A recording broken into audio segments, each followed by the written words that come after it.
Jesus drives money changers from the temple.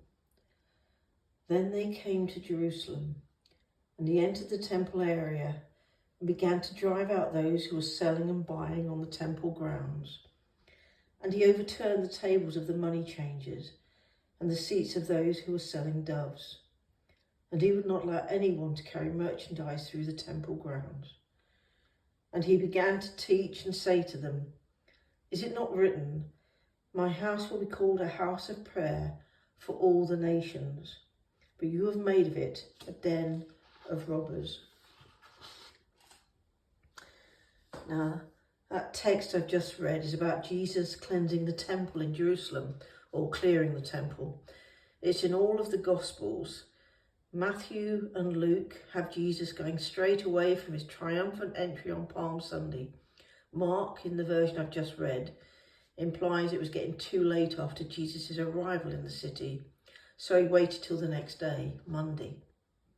So anyway, he goes to the temple, and the place would have been teeming as people arrived from all over the Passover festival due later in the week. What does Mark say? He describes Jesus as driving out those selling and buying in the temple grounds. He overturns the tables of the money changers and the seats of those selling doves. Doves were required for sacrifice, so a key element of Judaic worship at the time. Now, his behaviour here is pretty shocking. Just imagine someone walking into a church and literally trashing the place. Hold that image for a second and then ask yourself, what's going on? Why? Well, context matters. Since the time of Moses, all adult males had been required by law to offer half a shekel of silver once a year to the temple.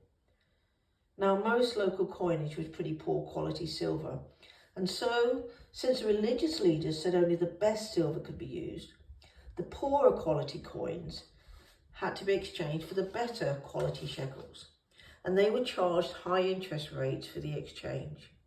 In short, the religious leaders were cheating the people, financially, but also in their capacity, therefore, to worship God with due honour and reverence.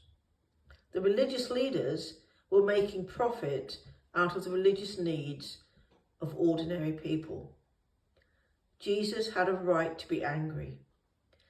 And then add to that the stress that Jesus was under. He knows he is going to die. He's come to Jerusalem to die. He knows he has so much to say and so little time left to get his message across. One can understand the anger and urgency pouring out of him. And he's right. After the scene in the temple, the religious leaders do begin the plot that will end with his crucifixion.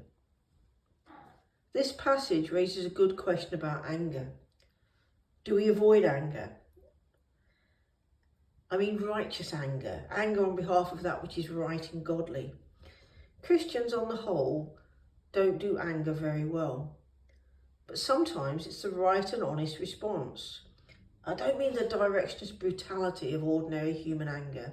Nothing aggressive, nothing destructive is ever going to be the solution, and neither will that kind of anger ever bring in the kingdom of God. But sometimes, where God's people are hurting in the face of great injustice, here and around the world, then the right kind of anger, purposeful, directed at the symbols and structures of oppression and cruelty, anger designed to help people and not hurt them, designed to transform unjust structures in the world, designed to speak up for those who don't have a voice. Maybe the cleansing of the temple teaches us there is not only a place for that kind of anger, but a duty in it.